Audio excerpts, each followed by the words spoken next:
The Place Beyond the Pines. Now the plot for this movie is how a cyclist recently finds out that he has a son by a woman. So that in order to support his son, he starts robbing banks. Now that's the plot of the movie, but I think the plot goes a lot more deeper than what it actually is. And this movie has so many different layers from beginning, middle, and end. And even more than that, because you would think from the trailers that this movie is starring Ryan Gosling, and it is, but he doesn't dominate the whole movie. Matter of fact, he just dominates the beginning of the movie. And this movie stars Ryan Gosling, like I said before, Bradley Cooper, and Dane DeHaan. And one thing I picked up for this movie is that this movie has a theme. Two things I picked up. One is that the father and son dynamics of a relationship. It can either go good, bad, or horribly wrong. And the other thing I got from this movie is that fathers are really important, honestly. I mean, you have to be in your son's life. And that's what I picked up from this movie. It's not enough for a young man to have a father figure in his life without his father. Because if you have a father in your life, it's much better because the father teaches you the way of life. It teaches you how to grow up, how to be a man, how to do things the correct way. And I think that a lesson can be learned from this movie that by having a father in your life goes a long way. Now you think, like I said before, that Ryan Gosling is the star of this movie, and he is. But this movie is broken up into different parts. It's broken up into Ryan's story, Bradley Cooper's story, and Dane DeHaan's story at the end. And the way this movie did it, and how it coincides all three stories, I mean, it has one separate story to another, but then at the end just comes all together full circle. And that's why I like how the director directed the movie. Even though you have three separate stories, it just came together perfectly. You know, Ryan Gosling is one of those actors that, in this movie, he was very good. He kind of reminded me of his performance from Drive, but with more lines. And he started this movie, and he was really good. And personally for me, I think this is Bradley Cooper's and Dane DeHaan's movie. Personally for me, I was more interested in Bradley Cooper's story and Dane DeHaan's story at the end. And those stories, I mean, I really was emotionally invested in those stories. And I gotta say, Dane DeHaan, he's one of those great up-and-coming young actors. He's gonna be doing some great things in his time because his performance in this movie was just outstanding, along with Bradley Cooper. And I know he's done some good work in Silver Linings Playbook, which I still haven't seen yet. But this movie, he did a great job with his performance, along with Dane DeHaan and Ryan Gosling too, even though he's not much in the movie.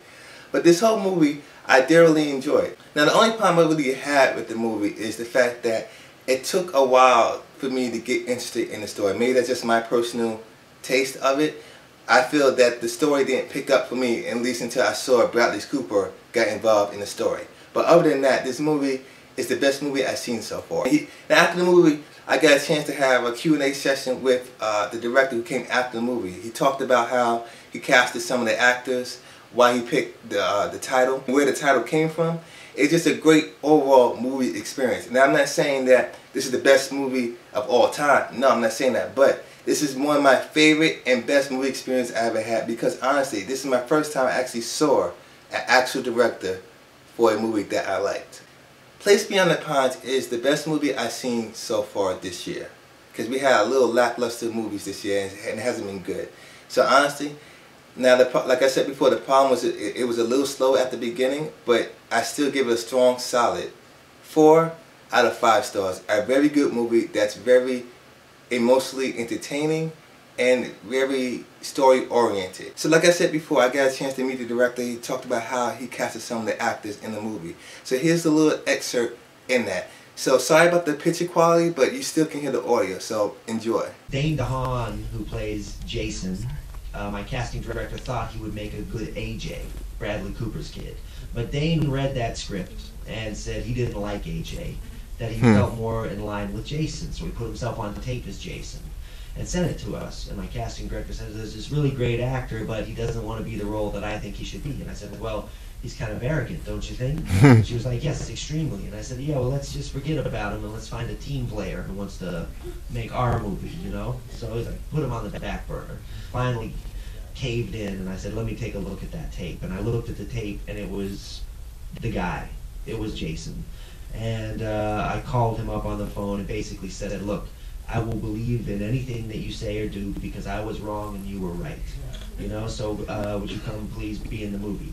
Now, something that happens in Hollywood a lot is this chemistry reading, where you get two actors together, like we are together, and you just see how their chemistry is in a casting room. So I had about 12 kids come in to sit opposite of Dane, and all of a sudden walks, the 8th kid of the day. In comes this kid, Emery Cohen, and him and Dane were sitting next to each other, and I could sense this.